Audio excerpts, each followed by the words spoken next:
Alô, som. Boa noite a todos. Sejam todos muito bem-vindos. Uma grande alegria estar aqui hoje com vocês, né, participar desse momento. O último culto do ano, né? Eu não sei quantos de vocês lembram, mas eu tive o privilégio de fazer a primeira pregação deste ano aqui nessa igreja, né? No dia 1º de janeiro eu preguei e estou tendo o privilégio de encerrar o ano aqui pregando também. Então, para mim é um motivo de grande alegria estar aqui nesse momento com vocês. Antes da gente orar pelas crianças, para elas terem o tempinho delas lá, eu queria, a maioria de vocês tem ciência, né, do que o nosso pastor Wilson está passando por um momento de luto, e eu queria que nós pudéssemos levantar um clamor pela vida dele, né, se você puder ficar de pé, vamos orar nesse momento pela vida dele.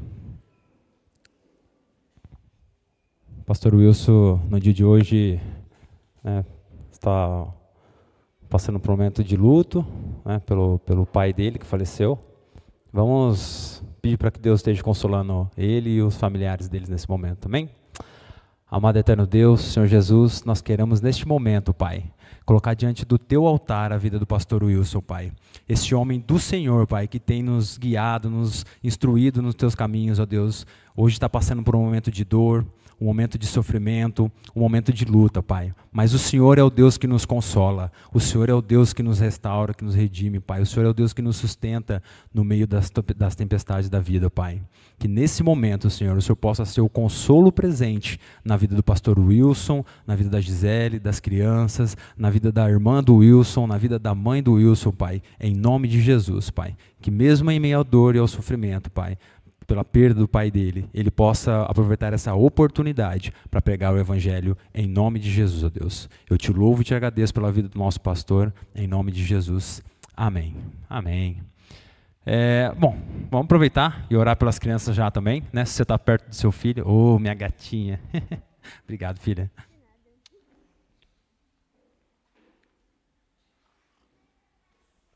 Bom, se você está perto do seu filho, então, né? Vamos orar pela vida dele, pedir para que Deus derrame o amor dele, a graça dele sobre as nossas crianças, amém? Deus, queremos continuar na Tua presença, te louvando, te agradecendo neste momento. Queremos pedir que o Senhor possa agora abençoar a vida das nossas crianças, ó Deus, que o Senhor possa preparar mesmo esse tempo que elas vão ter, Pai, lá na salinha, Pai, a mensagem preparada na linguagem delas, ó Deus, que o Senhor possa abençoar, abrir o coraçãozinho delas para o Senhor nesse momento, Pai, que o Senhor use os Teus servos que irão estar na vida das nossas crianças nessa noite, ó Pai, e que tanto as crianças como nós adultos, ó Deus, saímos daqui tocados pela Tua presença, pela Tua palavra, Pai, e não só ouvintes, mas praticantes da Tua palavra em nome de Jesus, ó Pai. Amém. Amém. Crianças, por favor, podem ir lá com o tio, com a tia.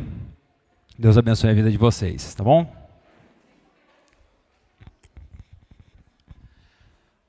Bom, muito bem, gente. Antes de mais nada, eu queria dar as boas-vindas aos nossos visitantes, né? Então, se vocês estão nos visitando nessa noite aí, sejam todos muito bem-vindos, né? Que a graça do Senhor seja sobre a sua vinda. As portas da nossa igreja vão estar sempre abertas para vocês, tá? Esse é o último culto desse ano, né? Semana que vem já começa os cultos do próximo ano, né? Então, o próximo ano aí de 2024, ele vai estar repleto de coisas boas do Senhor para nossas vidas. E eu espero que todos vocês possam aí caminhar junto com a gente, né? Nessa jornada aí que nós chamamos de vida. Amém? Bom, eu quero começar perguntando para você, como que foi o seu ano, o ano 2023, né? Consegue fazer um exercício rápido aí, mental, e pensar de como foi o seu ano, desde lá de janeiro, né, até aqui. Como que foi para você passar esse ano aí, né?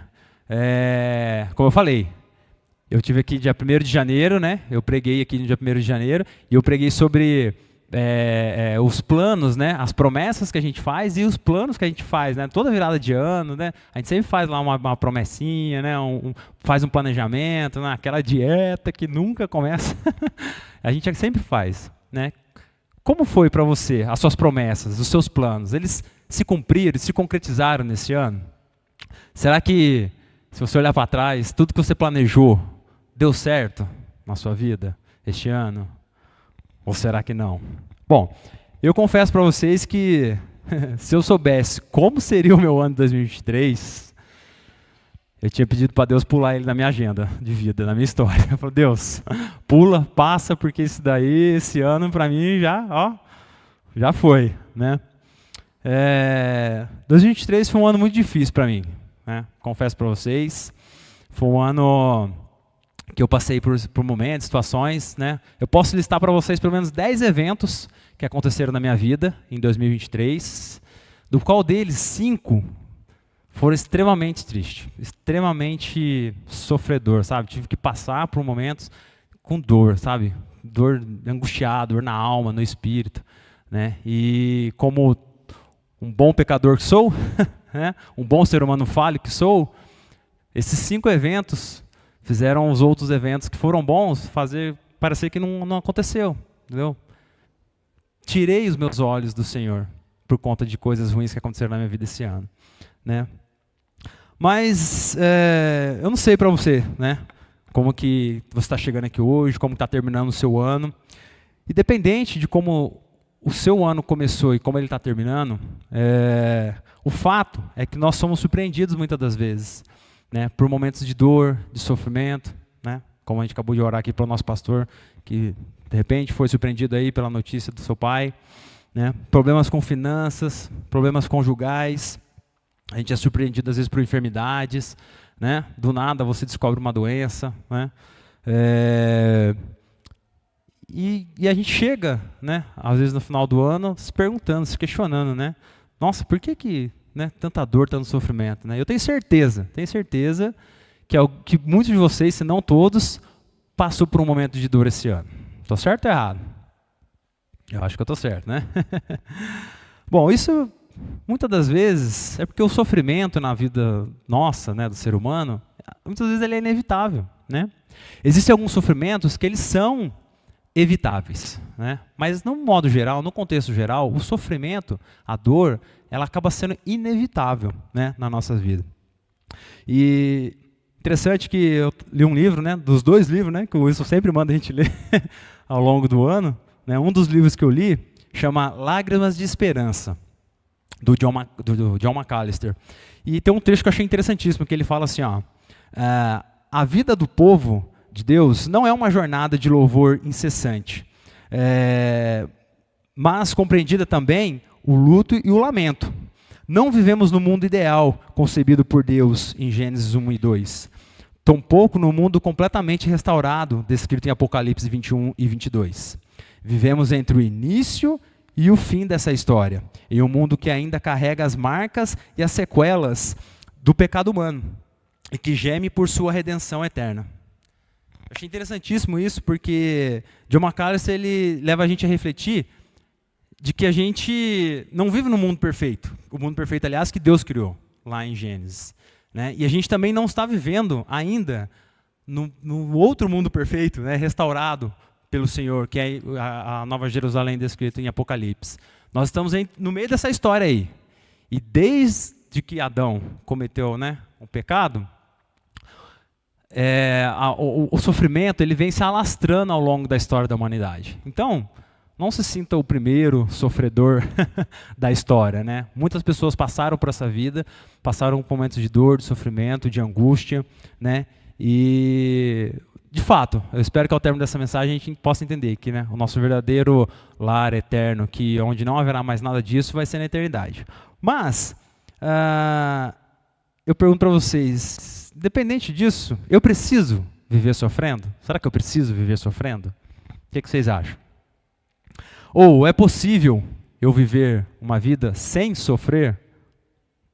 Algumas dessas nossas perguntas, elas podem ser respondidas, né? É possível, beleza, é possível, mas muitas das vezes a causa da dor e do sofrimento é algo que precisamos identificar e deixar para trás, para a gente conseguir seguir em frente, viver uma vida próspera diante do Senhor, né? E justamente esse é o tema da minha mensagem.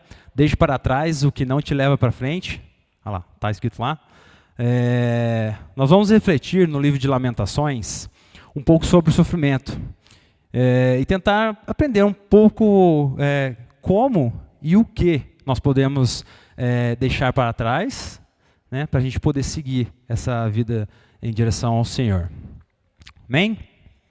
Bom, para a gente começar, quero fazer aqui brevemente com vocês um overview aqui sobre o livro de Lamentações, para a gente poder entender o contexto, e aí a gente trabalhar um pouco alguns textos. Tá? Nós vamos passar pelo livro inteiro, obviamente a gente não vai ler os capítulos, são só 5 capítulos do livro de Lamentações, mas a gente não vai ler o livro todo, né? Mas vamos passar por alguns versículos e tentar entender aqui a lamentação do autor, certo? Bom, a primeira coisa é que o livro de Lamentações ele foi escrito depois que o povo foi levado como prisioneiro para a Babilônia, né? O rei Nabucodonosor, que foi usado por Deus, né, para trazer juízo sobre o povo de Jerusalém, né, o povo que estava já vivendo uma vida totalmente longe do Senhor, né, fazendo coisas e afrontando a Deus com as suas atitudes, embora eles pensassem, né, que não, mas estavam vivendo dessa forma, e Deus trouxe a Babilônia para poder trazer juízo na vida dessas pessoas. Israel viveu um período de glória, um período de esplendor quando Salomão assumiu o trono. Quando Salomão se tornou rei de Israel, ele levou Israel à maior potência da sua época, né? Era uma cidade esplendorosa, né? A gente poderia até colocar no ranking, né, a melhor cidade para se viver naquela época, né? Se tivesse uma revista Forbes que fizesse essa análise, né, a melhor cidade para se viver naquela época, Jerusalém, né? Israel, o melhor país para se viver. Por quê? Porque Salomão fez uma coisa grandiosa, foi o esplendor da glória de Deus, da glória de Israel naquela época, né? Só que Israel estava em paz, né? Vivendo uma vida tranquila, sem guerra, sem fome, todo mundo tinha tudo, até os escravos eram bem cuidados, bem tratados, bem alimentados, não faltava nada para ninguém, absolutamente nada para ninguém, né? Mas aí o povo começou a perder o foco. O povo começou a perder o foco daquilo que era para eles viverem, né? Como povo de Deus, era para Israel ser uma referência para as outras nações e não se corromper com as outras nações, mas o foco do povo mudou, né? Um dos primeiros que mudou o foco foi o próprio rei, Salomão, né? Teve muitas mulheres e aí se entregou a alguns prazeres e foi perdendo o foco. E dali em diante foi só ladeira abaixo, né? O povo se afastou de Deus, né? E fez aquilo que Deus mais abominava, que era se deleitar nos prazeres das nações vizinhas. As nações vizinhas de Israel cultuavam outros deuses, né? Faziam coisas abomináveis, enfim, coisas que de fato não agradavam a Deus, né? É interessante que Jeremias fala no capítulo 2, versículo 11, fala assim, ó, alguma nação já trocou os seus deuses, apesar de eles nem sequer serem deuses? O meu povo, porém, trocou a sua glória por deuses inúteis, né? Um povo que tinha a glória de Deus, tinha a presença de Deus, tinha o amor de Deus à sua disposição, decidiu trocar isso por coisas abomináveis, por coisas que Deus não se agradava, né? Bom, e aí desde que Israel se desviou de Deus, né, profetas se levantaram para poder tentar de alguma forma trazer o povo de volta para Deus, né? Essa é a função do profeta, proclamar aquilo que Deus estava falando, né? Então, e um desses profetas foi o próprio Jeremias, né? Jeremias que fez muitos alertas da parte de Deus e profetizou a queda de Israel, que o Império Babilônico estava vindo para destruí-los, né? Só que o povo fazia de conta que nada estava acontecendo, né? O profeta falava, anunciava a queda e o povo fazia de conta que nada estava acontecendo, como se isso não fosse uma coisa que fosse, afinal de contas eles eram o povo de Deus, então eles pensavam, pô, a ira de Deus, né, essa coisa nunca vai chegar na gente, né, vamos ficar em paz, tranquilo, vamos continuar vivendo a nossa vida tranquilamente, que está tudo bem. Até que chegou o Império Babilônico, né? Jeremias 25, né, o capítulo 25 detalha como foi esses fatos, né, e do 8 ao 9 fala assim, ó, portanto assim diz o Senhor dos Exércitos, visto que vocês não ouviram as minhas palavras, convocarei todos os povos do norte, e o meu servo Nabucodonosor, rei da Babilônia, declara o Senhor, e os trarei para atacar esta terra e os seus habitantes, e todas as nações ao redor. Eu os separarei para destruí-los e os farei um objeto de pavor e de zombaria, uma ruína permanente. Então, o juízo de Deus chegou sobre aquela nação, sobre a nação de Israel, sobre Jerusalém e Judá, né, que já era um reino dividido. E aí, 3 coisas importantes aqui para a gente poder memorizar aqui, para a gente poder observar. Uma delas é que o Império Babilônico, eles destruíram o templo que Salomão tinha criado. O templo que representava a presença de Deus naquele lugar, né, na terra. Então, o templo foi destruído. Outra coisa, os reis e os líderes políticos e religiosos, eles foram presos, né? Alguns foram mortos, aniquilados, né? E outros foram presos, né? E o povo foi assolado por uma fome extrema, né? E ainda assim foram presos também, foram levados como prisioneiros de guerra. E o autor do livro de Lamentações, no livro ele não deixa claro quem é o autor, né? O autor ele fica anônimo, mas dado aos fatos ocorridos, a gente pressupõe, né, alguns estudiosos acreditam que o próprio Jeremias tem escrito o livro de Lamentações, né, pela forma como eles compararam as lamentações que foram ditas e feitas em Jeremias, no livro de Jeremias, e depois no livro de Lamentações. Mas Lamentações ainda não deixa claro quem é o autor. Mas independente disso, né, o livro ele fala tanto do lamento do autor, né? É uma forma do autor expor tudo aquilo que está sentindo de dor, de sofrimento, por estar passando aquilo, por estar vendo o povo de Deus sofrer daquela forma, como o povo que ele representa, né? Ele está escrevendo também representando um povo que também está sofrendo, né? E Lamentações ele vai nos ensinar como que Deus trata o pecado da humanidade, ou de cada pessoa que vive na prática do pecado.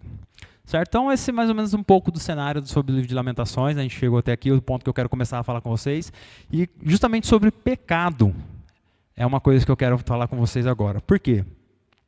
Porque uma coisa que a gente precisa entender, deixar isso muito enraizado dentro das nossas vidas como cristãos, é que o pecado, ele engana as pessoas. O pecado nos engana. Certo? Lamentações, capítulo 1, versículo 1 e 2, se puderem projetar para a gente, por favor.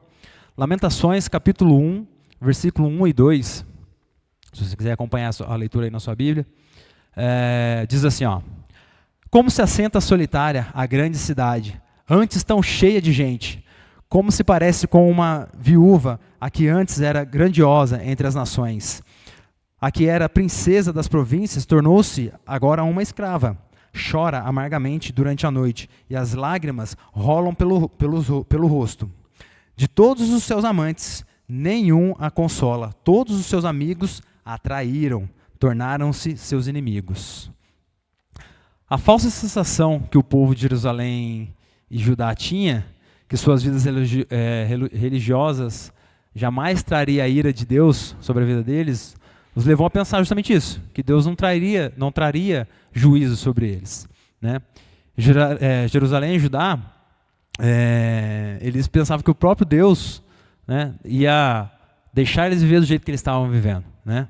Deixar eles viver de uma forma que o que eles faziam durante o dia, durante a semana, isso não implicava em nada, né? Mas um dia a conta chega, né? E o povo de Jerusalém daquela época, ele experimentou isso, né? Porque eles viveram num pecado que achavam que nunca seriam julgados ou subjugados por Deus, até que um dia isso aconteceu. E nos nossos dias de hoje, não é tão diferente, né? A forma como isso acontece, né? Quantos de nós vivemos uma vida tão religiosa, né? Ou tão apaixonados pelos desejos e prazeres desse mundo, que a gente acha que as consequências das nossas atitudes nunca virão para nos cobrar, né? Até que um dia elas chegam e nos destroem, né? Até que um dia a consequência do nosso pecado chega na nossa vida e nos destrói, nos derrubam, nos faz fazer coisas que a gente não imaginava que faria, né? Outro texto que eu quero ler com vocês, Lamentações, capítulo 1, do 3 ao 7. Se puderem projetar. Que fala assim, ó: em aflição e sob trabalhos forçados, Judá foi levado ao exílio. Vive entre as nações sem encontrar repouso. Todos os seus perseguidores a capturaram em meio ao seu desespero. Os caminhos para Sião pranteiam, porque ninguém comparece às suas festas fixas. Todas as suas portas estão desertas. Os seus sacerdotes gemem, as suas moças se entristecem e elas se encontram amarguradas. Os seus adversários são os seus chefes e os seus inimigos estão tranquilos. O Senhor lhes trouxe tristeza por causa dos seus muitos pecados. Os seus filhos foram levados para o exílio. Prisioneiros dos adversários, todo o esplendor fugiu da filha de Sião. Os seus líderes são como servos que não encontram pastagem. Sem forças, fugiram diante do perseguidor. Nos dias da sua aflição e do seu desnorteio, Jerusalém se lembra de todos os tesouros que lhe pertenciam nos tempos passados. Quando o seu povo caiu nas mãos do inimigo, ninguém veio ajudá-los. Os seus inimigos olharam para ela e zombaram da sua queda. É isso que o pecado faz com a gente. É isso que o pecado traz para a nossa vida. As consequências do pecado é fazer com que a nossa vida vá se deteriorando e ele nos engana ao ponto de a gente achar que a gente está vivendo bem, de a gente achar que está vivendo tranquilo, que nada está acontecendo de errado, né? O pecado, ele nos proporciona uma falsa sensação de poder e de segurança, acompanhado de uma alegria ilusória e passageira, que engana e confunde, fazendo o homem pensar que pode desobedecer a Deus e permanecer ileso, e que nada poderia ser tão verdadeiro tanto quanto isso que o povo de Jerusalém experimentou, né? Que o pecado ele nos engana e nos envergonha. O povo de Jerusalém experimentou isso na pele. E hoje não é diferente. Muitas das vezes nós passamos por isso também, né? Nós vivemos uma vida achando que está tudo bem, tudo tranquilo, né? Vivendo uma vida de pecado, ou às vezes escondendo um pecado oculto, e quando a gente se depara com as consequências daquele pecado na nossa vida, parece tarde demais. Infelizmente, para algumas pessoas, acaba sendo tarde demais. Mas, na grande maioria, Deus sempre tem algo novo para a vida das pessoas, né? Se você que me ouve, se você que está aqui hoje, me ouve falar sobre isso, né? Ou você que está nos ouvindo pela internet, e você não conhece as Escrituras, não tem um hábito de ler a Bíblia, não tem um relacionamento íntimo com o Senhor Jesus, você acredita que você acredita que o pecado ele é um fator destrutivo para a sua vida? Romanos 3:23 fala que o pecado separa a gente de Deus. Todos pecaram e estão destituídos da glória de Deus. Romanos 6:23 diz que o salário do pecado é a morte, mas o dom gratuito de Deus é a vida eterna em Cristo Jesus. Mas o pecado ele é consequência, o pecado ele é destrutivo nas nossas vidas. E você também que está me ouvindo, que já tem um certo conhecimento da palavra de Deus, né, já vive uma vida com o Senhor, você crê que o pecado pode te enganar, mesmo você conhecendo o Senhor?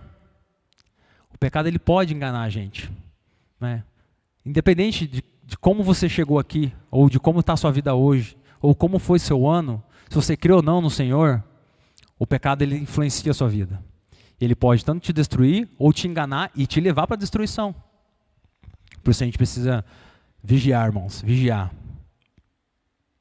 O autor declara que não só se rebelou contra Deus, né, mas também que pecou contra aquele que mais o amava, né, e as consequências dos seus pecados vieram sobre eles. Lamentações 1, do 18 ao 20, Lamentações 1, do 18 ao 20, fala assim, ó: O Senhor é justo, mas eu me rebelei contra a sua ordem. Ouçam todos os povos, olhem para o meu sofrimento. As minhas moças e os meus jovens foram para o exílio. Clamei aos meus amantes, mas eles me traíram. Os meus sacerdotes e os meus líderes pereceram na cidade, quando procuravam comida para poderem sobreviver. Vê, Senhor, como eu estou angustiada. Estou atormentada no íntimo, no meu coração me perturbo, pois tenho sido muito rebelde. Lá fora, a espada consome os filhos, dentro impera a morte. O povo chegou num ponto de que eles estavam sendo perseguidos, a Babilônia estava atacando. Se eles ficassem dentro de casa, a morte estava lá esperando eles, uma fome extrema. Se você ler detalhadamente o livro de Lamentações, você vai ver coisas ali absurdas, né? Coisas que, por causa da fome, o que as mães tiveram que fazer por causa da fome que assolava elas, né? É um livro que, eu diria que Deus pegou pesado, mas não porque Deus quis pegar pesado, porque a consequência do pecado trouxe isso na vida das pessoas. Se eles ficassem dentro de casa, morriam de fome. Saísse para procurar comida, espada. O pecado te coloca em situações, te encurrala de um jeito que você não espera. E quando você se dá conta, como eu falei, pode ser tarde demais. Bom, esse é o cenário, né? De quem viveu essa realidade naquela época. Uma vida longe do Senhor, achando que estava perto, mas estavam longe do Senhor, desobedecendo ao Senhor. Por isso hoje eu e você, né, a gente precisa seguir em frente, né? Confessar os nossos pecados. Para a gente seguir em frente, a gente precisa confessar os nossos pecados. A gente precisa pedir perdão para Deus e perdão para quem a gente ofendeu com o nosso pecado. E só assim a gente vai deixar isso para trás, essa âncora na sua vida, para você conseguir seguir em frente. Arrependa-se dos seus pecados. Admitir e aceitar que as consequências dos nossos pecados, elas trazem algumas punições de alguma forma para a nossa vida. Sejam elas espirituais, físicas, materiais, né? Mas também, aqui não é só uma mensagem de dor, de sofrimento, né? O pecado, o arrependimento, né, e a confissão do pecado, ele traz cura para nossas vidas, né? 1 João 1,9 diz que se a gente confessar os nossos pecados a Deus, Ele é fiel e justo para nos perdoar e nos purificar de toda injustiça. Se a gente confessar os nossos pecados a Deus, Ele é fiel e justo para nos perdoar e nos purificar. Os habitantes de Jerusalém e de Judá foram enganados pelo pecado, mas eles nunca foram enganados por Deus. O pecado, ele te engana. Deus não. Jeremias ficou 23 anos falando, se arrependam, se convertam dos seus maus caminhos. Deus vai trazer juízo. E o povo, ó. Até que um dia isso aconteceu. E o povo foi encurralado pelo pecado, pela ira de Deus, pela consequência do pecado. Da mesma forma, essa noite, né? Deus quer trazer perdão para a sua vida. Deus não quer te condenar. Aliás, Deus não quer condenar ninguém. Deus quer te perdoar esta noite. Mas para Ele te perdoar, Ele precisa que você confesse seus pecados a Ele. Que você procure alguém maduro na fé e confesse seus pecados. Para que essa pessoa ore junto com você, para que você se arrependa.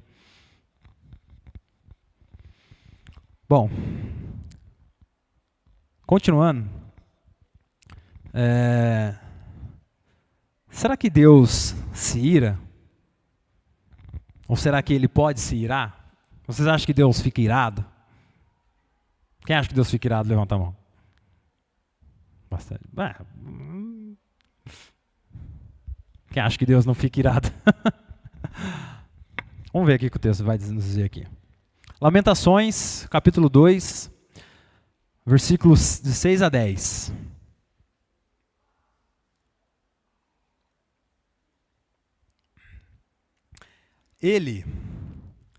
Ele destroçou a sua morada, como se fosse um simples jardim. Destruiu o seu local de reuniões. O Senhor fez esquecidas em Sião as suas festas fixas e os seus sábados. No seu grande furor, rejeitou o rei e o sacerdote. O Senhor rejeitou o seu altar e abandonou o seu santuário. Entregou nas mãos dos inimigos os muros dos seus palácios, e eles deram gritos na casa do Senhor, como faziam em dias de festa. O Senhor está decidido a derrubar os muros da filha de Sião. Esticou a linha de medir e não poupou a sua mão destruidora. Fez que muralhas e muros se lamentassem. Juntos eles desmoronaram. As suas portas caíram por terra. Ele quebrou e destruiu as suas trancas. O seu rei, os seus líderes foram exilados para diferentes nações, e a lei já não existe. Os seus profetas já não recebem visões do Senhor. Os líderes da filha de Sião sentam-se no chão em silêncio, lançam pó sobre a cabeça e se vestem com pano de saco. As moças de Jerusalém inclinam a cabeça até o chão. Esse é um texto que o profeta, né, ele expressa a ira que Deus trouxe sobre aquele povo, né? A ira de Deus, ela é mencionada pelo menos 12 vezes no livro de Lamentações. E pelo menos 7 é só no capítulo 2.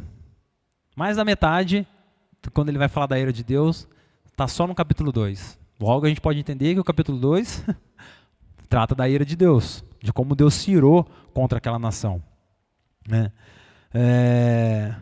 Mas antes que você possa pensar, poxa, nossa, mas Deus é um Deus bravo, um Deus que se ira, que quer se vingar, né? A gente precisa entender algumas coisinhas aqui. Primeiro,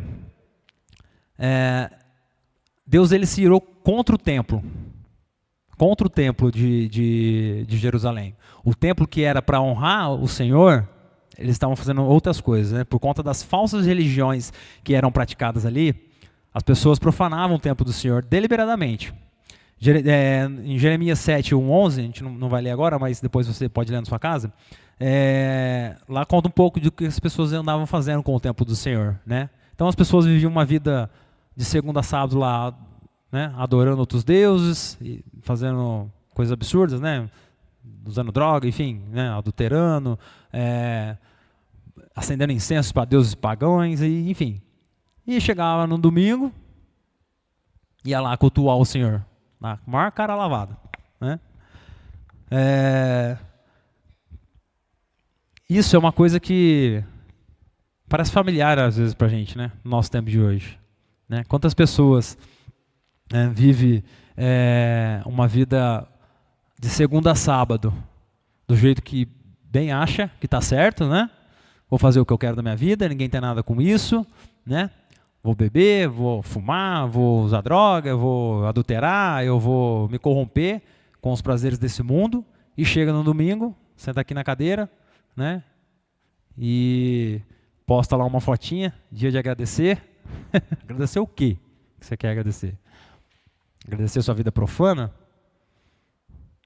Porque as pessoas que vivem dessa forma, né, dificilmente elas vão ter essa intimidade com Deus.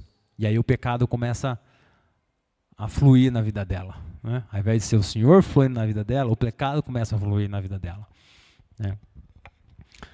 Bom, outra coisa que acontecia lá, outra coisa que Deus se irou foi contra os líderes, né, da nação, os reis, os sacerdotes e os profetas. Né? O rei ele tinha a missão de direcionar o povo, mostrar para o povo o caminho do Senhor, de guiar o povo para uma vida social, uma vida econômica, uma vida do dia a dia que honre o Senhor. Né? Eles eram responsáveis por expressar o culto verdadeiro a Deus. Né? Os sacerdotes tinham a função de oferecer o sacrifício que o povo trazia para Deus, oferecer o sacrifício para o Senhor no templo. Né? E os profetas tinham a responsabilidade de trazer a mensagem que vinha de Deus, de arrependimento para o povo. Só que os reis já não estavam mais fazendo isso, e estavam pouco se ligando, até trazendo culturas de fora, que Deus reprovava para dentro daquela nação. Né? E os profetas e os sacerdotes pregando mensagem de prosperidade, mensagem de tudo está bem, está tudo certo, né? Olha, Deus te ama, né? Hoje Deus vai operar um grande milagre na sua vida, você vai ser próspero, aquilo que você tanto almejou, tanto sonhou, Deus vai realizar na sua vida, num tempo que Deus estava mandando o povo se arrepender dos pecados. Te parece familiar isso? Claro que sim, né? Hoje o que mais se vê é pastores pregando sobre prosperidade. Dê X para Deus e receba 2x de volta. Olha isso, que investimento, hein? Como é triste, né? Termos péssimos pregadores da palavra de Deus, né, usando isso para desviar o povo da presença de Deus. Mas um dia a conta chega. E adivinha? Quem achou, né? Quem acreditou na prosperidade, achou que estava fazendo um bom investimento, na verdade estavam sendo roubados por esses homens. E Deus nunca teve abençoando aquela pessoa. Deus quer te abençoar. E Deus não precisa do seu dinheiro para te abençoar.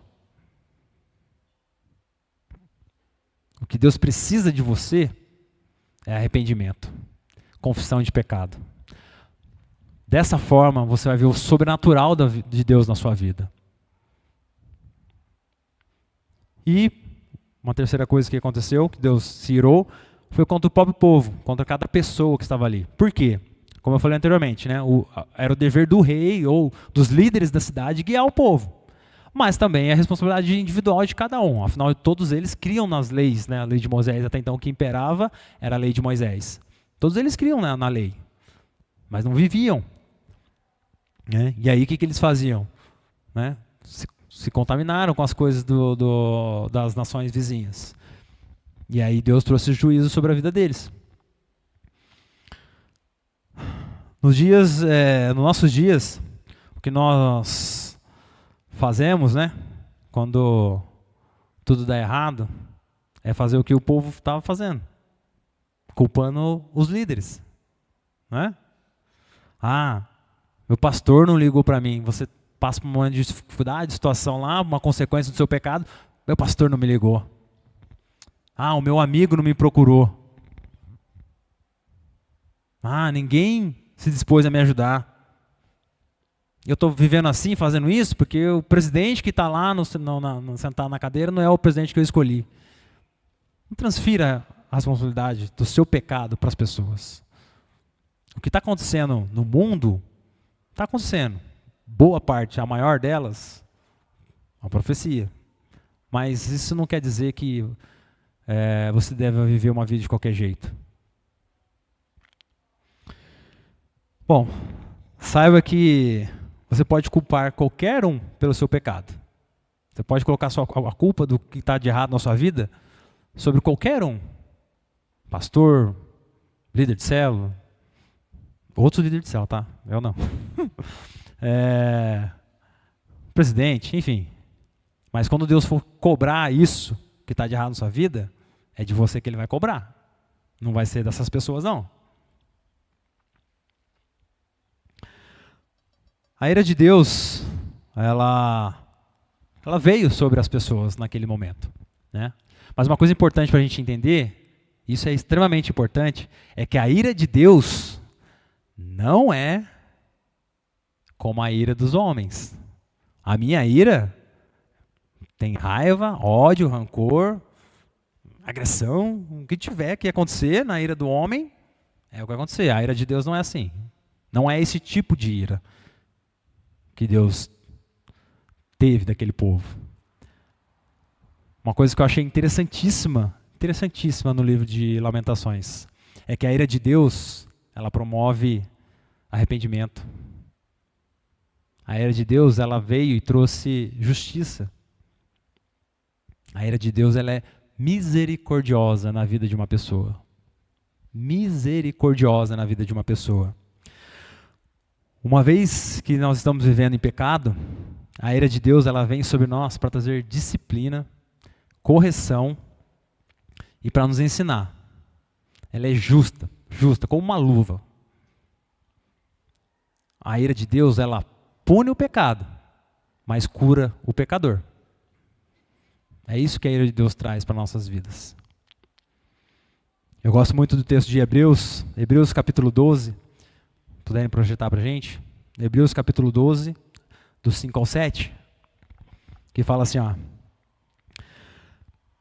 se vocês se esqueceram da palavra de ânimo que ele dirige a vocês como filhos, meu filho, não despreze a disciplina do Senhor, nem se magoe com a sua repreensão, pois o Senhor disciplina quem ama e castiga todo aquele a quem aceita como filho.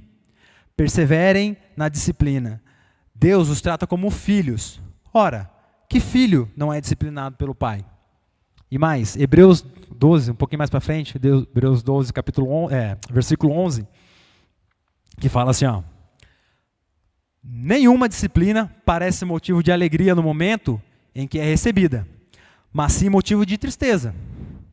Mais tarde, no entanto, produz fruto de justiça e paz para aqueles que por ela forem exercitados.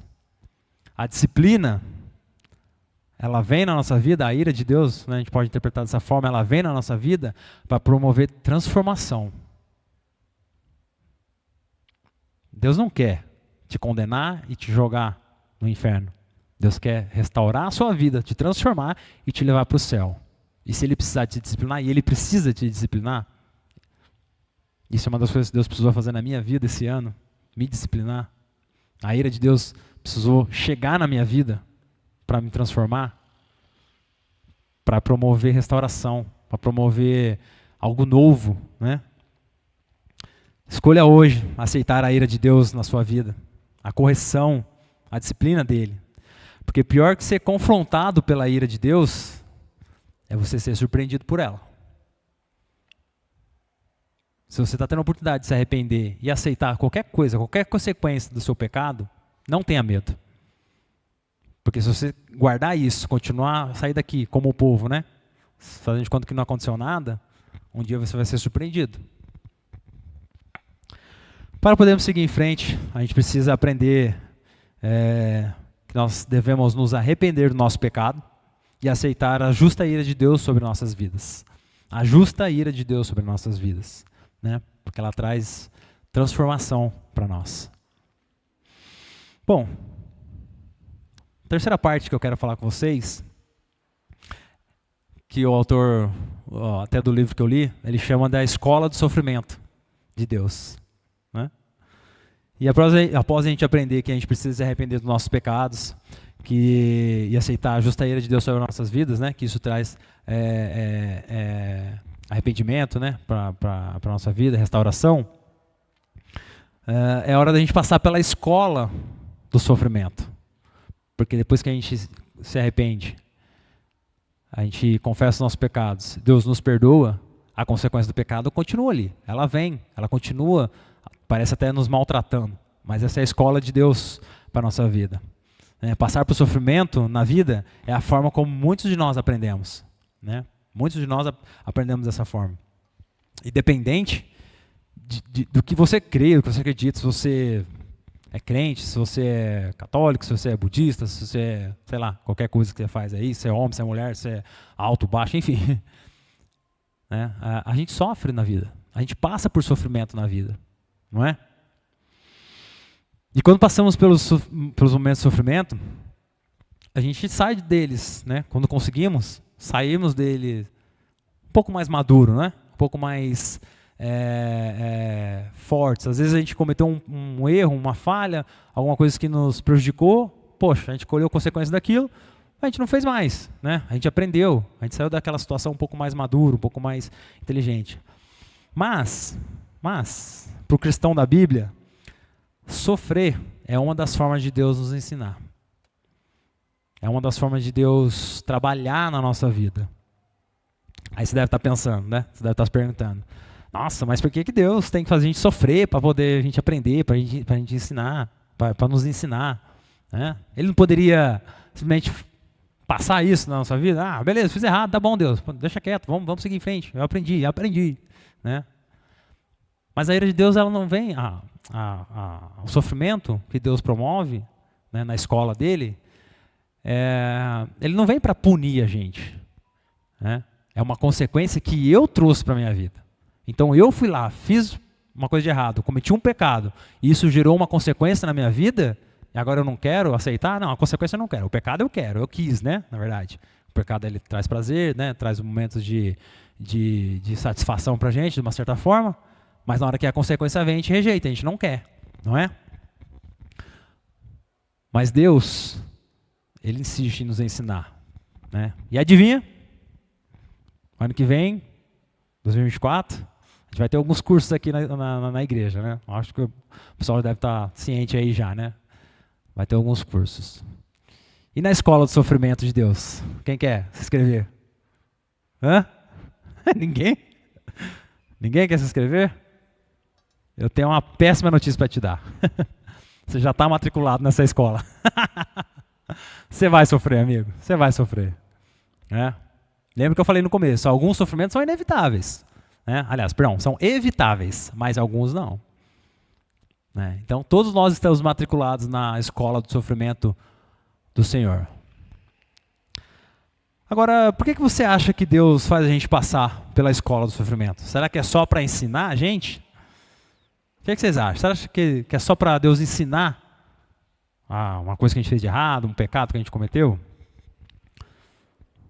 Eu descobri com o livro de Lamentações que a escola do sofrimento de Deus na vida daquele povo foi para ensinar o povo a confiar em Deus. Aquele povo não confiava mais em Deus, há muito tempo. E foi preciso esse povo ser ensinado a confiar em Deus.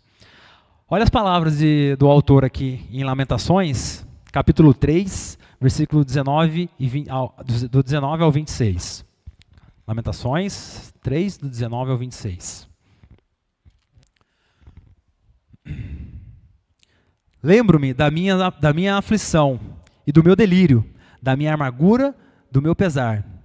Lembro-me bem disso tudo, e a minha alma desfalece dentro de mim. Todavia, lembro-me também do que pode dar esperança. Graças ao grande amor do Senhor é que não somos consumidos, pois a sua misericórdia são inesgotáveis. Renovam-se a cada manhã. Grande é a sua fidelidade. Digo a mim mesmo, a minha porção é o Senhor, portanto nele porei a minha esperança. O Senhor é bom para com aqueles cuja esperança está nele, para com aqueles que o buscam. Bom é esperar em silêncio pela salvação do Senhor. Quando o autor começa o capítulo 3 de Lamentações, o capítulo é escrito na primeira pessoa do singular, né? Isso nos leva a crer que é uma aflição do autor, do próprio autor. Ele está clamando por algo que ele entende que ele fez de errado, o pecado dele na vida dele, né? Consequentemente, como eu falei, ele representa um povo também, né? E logo isso é um clamor também do povo. Mas são palavras aqui que foram extraídas de alguém que está sofrendo, de alguém que está com dor, né? Que entendeu aquilo que fez de errado.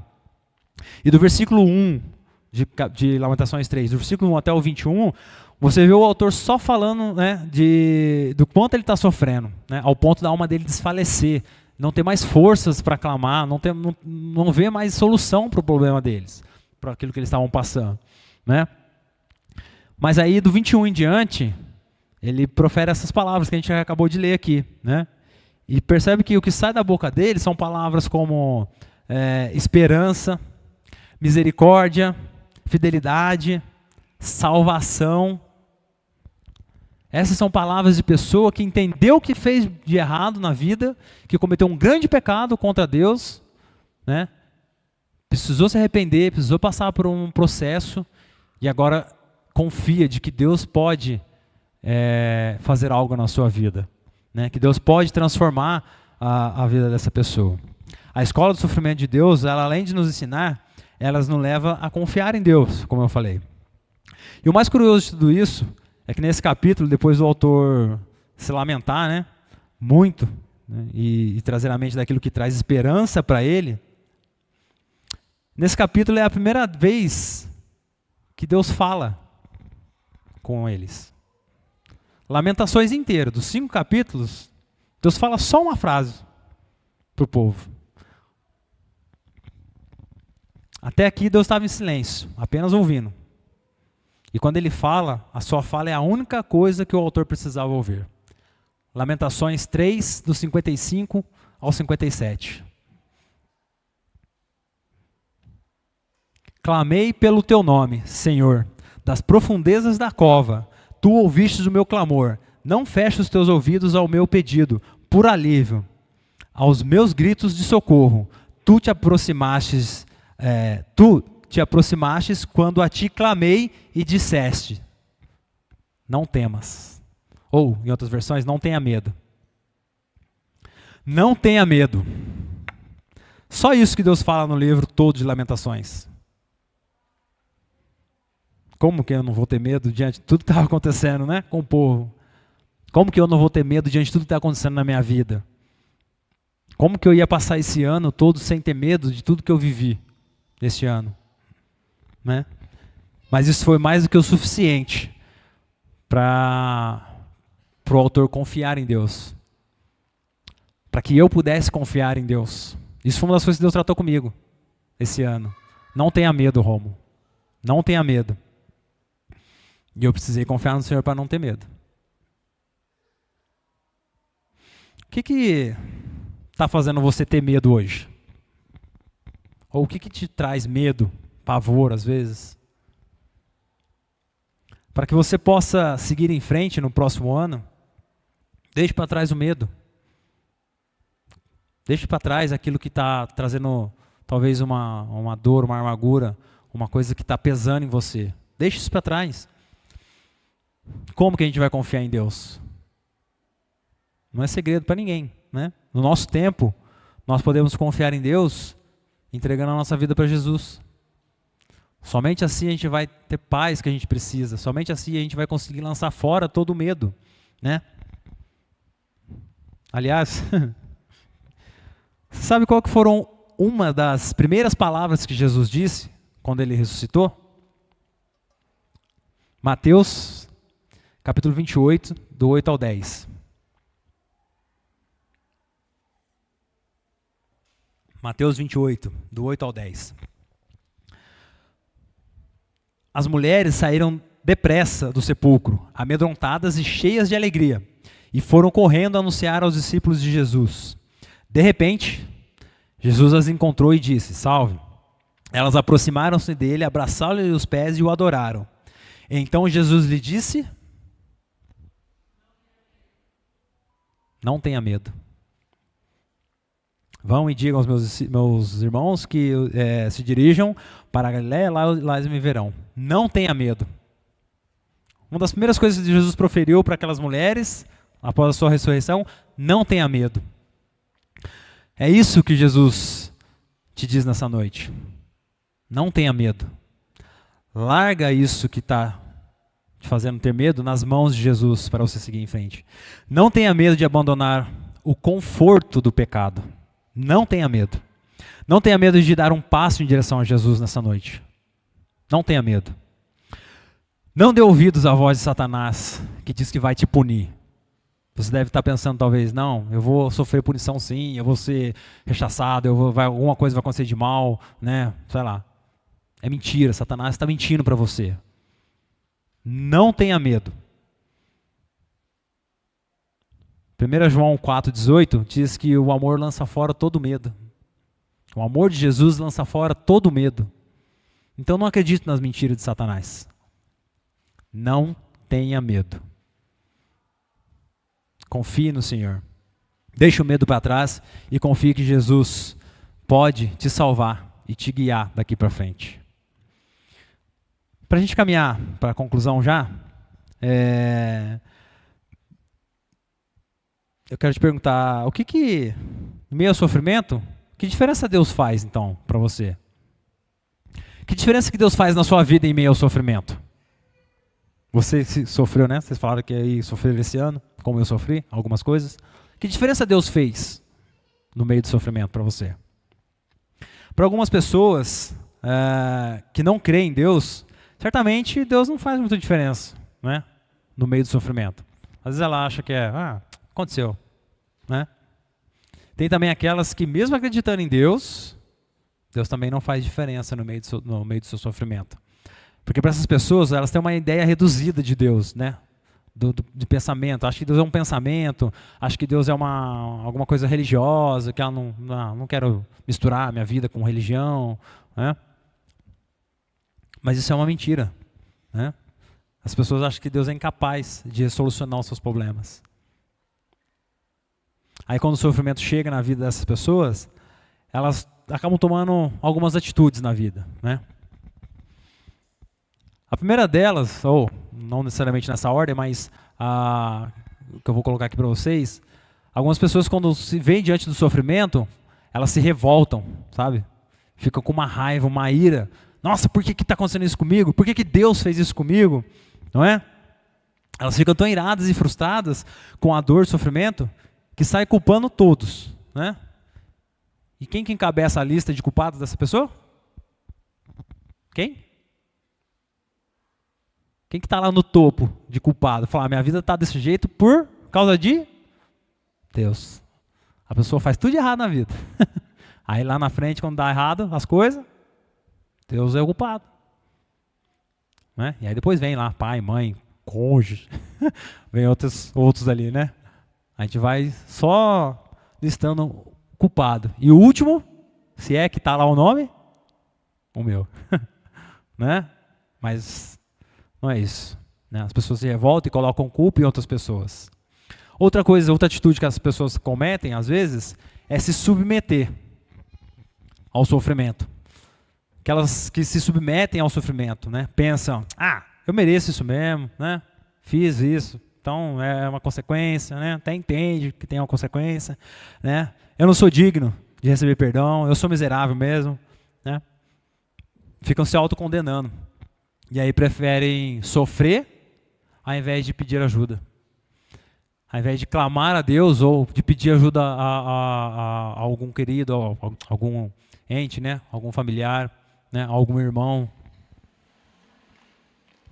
E a terceira atitude que algumas pessoas tomam, essa para mim talvez seja uma das piores, que é fugir quando o sofrimento vem. As pessoas fogem do sofrimento, né? Elas fogem do sofrimento, ignoram a dor, como se nada estivesse acontecendo. Começa a internalizar dentro delas uma angústia, começa a enterrar dentro delas a dor, o sofrimento, a mágoa, a tristeza. Vão só colocando isso para dentro, só colocando, ignorando, fazendo de conta que, sofrendo, que sofrimento passa partida aqui. Né? Batem no peito de uma paz, de uma alegria, de uma falsa paz, uma falsa alegria. Mas quando a conta chega, é o que a gente vê nos noticiários, as tragédias que a gente vê no noticiário. Né? Pessoas que passam por quadros e situações aí de vida que não vê mais solução, porque acharam que estava tudo bem até então, né? Mas não estava. Não fuja do sofrimento. Meus queridos, misericórdia de Deus, ela vem na forma de ira, mas como eu falei, ela vem para nos restaurar, não para nos punir, né, e nos excluir da presença dele, né? Ele quer te salvar do seu pecado. Deus quer te salvar do teu pecado, Ele quer te perdoar, né? Só assim você vai conseguir seguir em frente. Se a sua vida está do jeito que está hoje, é porque você precisa se arrepender dos seus pecados, irmão. Você precisa colocar diante de Deus algo ou alguma coisa para você seguir em frente. Lamentações é um livro que termina sem uma conclusão propriamente dito, né? O autor parece fazer uma pergunta para Deus e ele fica sem resposta. Mas ao mesmo tempo que o autor faz declarações de esperança, né? Ele clama ao rei, né? Que é o próprio Senhor, né? Ele está demonstrando que ele está confiando num rei que é fiel, num trono que é eterno, né? E ele termina o o livro de Lamentações da seguinte forma. Lamentações 5, 19 ao 22. Fala assim, ó. Tu, Senhor, reinas para sempre. O teu trono permanece de geração a geração. Por que, então, te esquecerias para sempre de nós? Por que haverias de desamparar-nos por tanto tempo? Faz-nos voltar para ti, Senhor, e voltaremos. Renova os nossos dias como antigamente, a não ser que já nos tenha rejeitado completamente, e a tua ira contra nós não tenha limite. O autor termina o livro dessa forma, e Deus não responde. Como eu falei, Deus só falou uma vez com eles. Falou, não tenha medo. Foi isso que Deus falou com o profeta. Lamentações, ele não é um livro só sobre dor, sobre tristeza, angústia, choro, luto, né? Essas coisas, sim, estão lá, estão contidas no livro.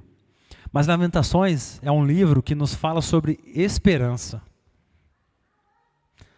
Quase 600 anos depois dos fatos de Lamentações, a resposta de Deus veio. Mas ela não veio só para o autor.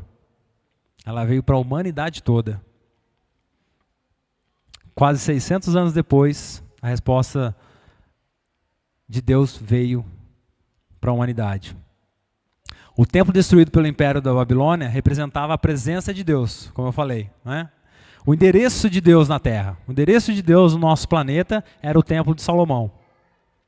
600 anos depois de Lamentações, a presença de Deus estava andando pelas ruas de Jerusalém, proclamando, né, trazendo uma mensagem de arrependimento. Não mudou.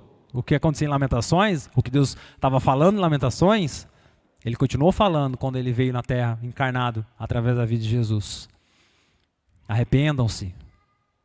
Arrependam-se. É chegado o reino de Deus. Jesus vem a esse mundo para definitivamente tirar a ira de Deus de nós e nos oferecer um novo começo. E para seguir em frente, é preciso deixar o pecado para trás. Você deve estar se perguntando, nossa, mas que tanto o Rômulo fala de deixar o pecado para trás? Porque isso é a única coisa que te prende neste mundo pecador, nesse mundo pecaminoso. Isso é o que vai te levar para o inferno se você não se arrepender. É preciso deixar o pecado para trás para a gente seguir em frente. E isso só é possível se você aceitar Jesus como Senhor e Salvador da sua vida nesta noite. Assim como Deus havia surpreendido o povo de Jerusalém e Judá, né, com a sua ira, agora eles nos surpreendem com a vida de Deus, com a vida de Jesus, aliás. Né? Agora Jesus está na terra. O povo não esperava também, né, até que Jesus veio. E me parece que hoje algumas pessoas não esperam a volta de Jesus. Já. Dessa vez, Deus não nos deu um templo como aquele destruído pelos babilônios, mas sim a própria presença através de Jesus. Dessa vez, Deus não nos deu reis e profetas, né, e sacerdotes, mas Ele deu o rei, o profeta, o sacerdote, o único, o último rei perfeito, santo. Dessa vez, Deus nem sequer nos deu uma cidade terrena para a gente morar, né, como aquela Jerusalém que foi destruída, mas sim uma cidade perfeita, chamada Nova Jerusalém. E com isso eu quero encerrar com esse texto. Apocalipse 21, do 1 ao 5. Apocalipse 21, do 1 ao 5, que diz assim: Então vi novos céus e nova terra, pois o primeiro céu e a primeira terra tinham passado, e o mar já não existia. Vi a cidade santa, a nova Jerusalém, que descia dos céus da parte de Deus, preparada como uma noiva adornada para o seu esposo. Ouvi uma alta voz que vinha do trono e dizia: Eis o tabernáculo de Deus, eis que o tabernáculo de Deus está com os homens, com os quais ele viverá. Eles serão os seus povos. O próprio Deus estará com eles, será o Deus deles. Ele enxugará dos seus olhos toda lágrima. Não haverá mais morte, nem aflição, nem choro, nem dor, pois as coisas antigas já passaram. Aquele que estava sentado no trono disse: Vejam, eu farei novas todas as coisas. E acrescentou: Escreva isto, pois essas palavras são verdadeiras e dignas de confiança. Uau! Esse é o nosso Jesus. O que Jesus fez não foi só restaurar a humanidade, né, e os bons e velhos tempos, como o autor de Lamentações pediu para ele fazer. Jesus veio inaugurar algo novo, né, um tempo novo, quando por meio do sacrifício dele na cruz, ele reconciliou toda a humanidade, a fim de que nós vivamos debaixo do seu governo, né, debaixo da sua misericórdia, da sua justiça eterna. Decida hoje se arrepender dos seus pecados, meu querido. Aceitar Jesus como Senhor e Salvador da sua vida e seguir em frente, rumo a uma vida prazerosa aqui nessa terra e com um destino final na eternidade. É possível, né, a gente viver esse período da humanidade, da história de Gênesis e Apocalipse, esse meião aí, a gente viver uma vida sem sofrer? É possível, alguns sofrimentos são inevitáveis, né? Eles vão acontecer, porém, se você confia no Senhor, confia em Jesus para cuidar de você e passar com você por isso, você vai conseguir passar sem se abalar com as coisas, com a dor, com o sofrimento. Tudo aquilo que foi quebrado, destruído, aniquilado, conforme os registros do autor de Lamentações, agora o próprio Jesus estabelece em seu reino eterno, onde nada mais será destruído. É interessante, né? Ele fala no versículo 3, O tabernáculo de Deus, eis que o tabernáculo de Deus está com os homens, com os quais ele viverá. Antigamente foi o templo, Jesus veio depois, né? E agora haverá um tempo onde nós vamos viver junto com a presença de Deus, num lugar físico, palpável, vamos poder ver o nosso Senhor. O próprio Jesus será o rei e sacerdote deste lugar, dessa nova Jerusalém. Ele vai ser o nosso Deus, a gente vai ser o povo dele, ele vai ser o nosso Deus, ele vai nos guiar de forma correta. E o povo não se desviará mais, porque todo sofrimento, toda dor, toda angústia foi aniquilado. Quando ele diz aqui, o autor de Apocalipse diz, não haverá mais morte, nem aflição, nem choro, nem dor, pois essas coisas antigas já se passaram, isso ficou para trás. No reino do Senhor, na Nova Jerusalém, no reino eterno, ao qual eu vou viver, e eu espero que todos que estão aqui me ouvindo hoje, ou qualquer pessoa que me ouvir, eu espero que todos vivam nesse lugar também, mas você precisa se arrepender dos seus pecados, aceitar a repreensão do Senhor na sua vida, né? E seguir em frente, rumo a Jerusalém, a Nova Jerusalém, que vem dos céus. Queria que você pudesse fechar os seus olhos nesse momento, curvar a sua cabeça.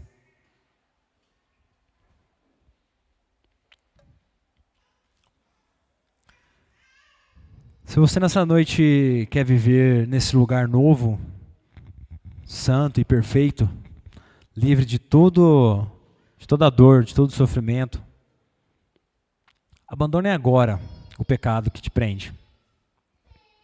O pecado que te prende é uma condenação. Seja você cristão ou não, se você conhece o Senhor ou não, o pecado ele te assola. Abandone agora o pecado. Confesse Jesus como o Senhor e Salvador da sua vida nessa noite. Se você está aqui me ouvindo e você quer fazer isso nesse momento, ora aí no seu coração, ora no seu íntimo. Clame a Deus pela salvação na sua vida. E se você já conhece o Senhor, você já vive uma vida de intimidade com Deus, você também pode orar e pedir para Deus te perdoar dos seus pecados, das vezes que você foi enganado pelo pecado e se deixou levar.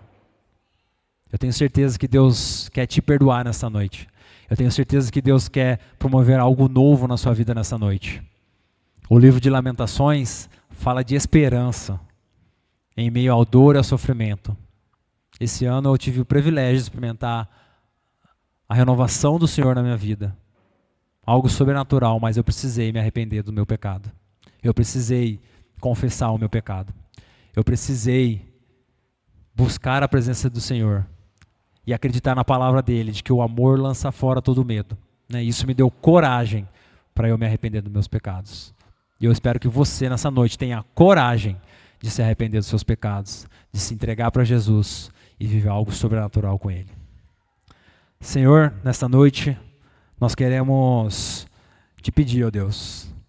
Clamamos agora, ó Deus, pela tua cura, pelo teu perdão, Jesus. Clamamos, ó Deus, para que haja salvação neste lugar nessa noite, ó Pai. Que aqueles que entenderam, ó Pai, que precisam abandonar a prática do pecado para seguir em frente, ó Pai, deixar para trás o pecado, ó Deus, e seguir em frente, ó Deus, que o Senhor possa mesmo tocar na vida dessas pessoas, ó Pai. Que haja salvação, que haja arrependimento nesta noite aqui neste lugar, ó Pai. Em qualquer lugar onde que qualquer pessoa estiver nos ouvindo nesse momento, ó Pai. Que possa haver salvação também, ó Pai. Em nome de Jesus. O próximo ano que começa, Pai, que possamos começar um ano próximo do Senhor, Pai. Voltados para o Senhor, que a nossa vida cante a Ti, ó Jesus. Que possamos crer que o Senhor é o Deus que nos amou, que se entregou naquela cruz, Pai. E nos fez viver algo novo, Pai, através do Teu sacrifício, Pai. O Senhor nos levou, Deus, para um lugar onde jamais poderíamos imaginar, Pai. E nós queremos nos apegar a isso nessa noite, Pai. Toca nas nossas vidas, Deus. Nos ajude, ó Pai.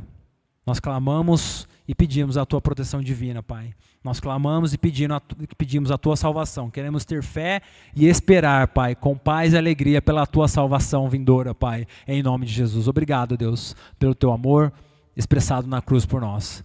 Em nome de Jesus. Amém. Amém, meus queridos? 2024 está aí. 2024 vai ser um ano transformador, eu tenho certeza, se você buscar o Senhor.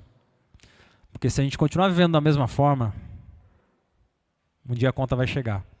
E pode ser que você não esteja preparado para isso. Se você fez essa oração a primeira vez na sua vida, a oração de entrega, quer que alguém te ajude a dar os próximos passos daqui para frente, né? Ocupe aqui alguma dessas cadeiras aqui na frente, né? Alguém vai vir aqui orar com você, ou se você, né, foi enganado esse ano pelo pecado, ou por alguma situação, né, e você se arrependeu nesse momento, também, senta aqui, né? Deixa a gente orar por você, te abraçar e celebrar junto com você o arrependimento, né, para que haja uma festa no céu, né? Amém? Que a graça do Senhor, o amor de Deus Pai esteja presente na vida de todos. Tenham todos um feliz ano novo. Que o ano 2024 seja um ano onde você esteja mais próximo do Senhor Jesus, para a honra e glória dele. Amém? Aleluia. Conheci um grande amigo,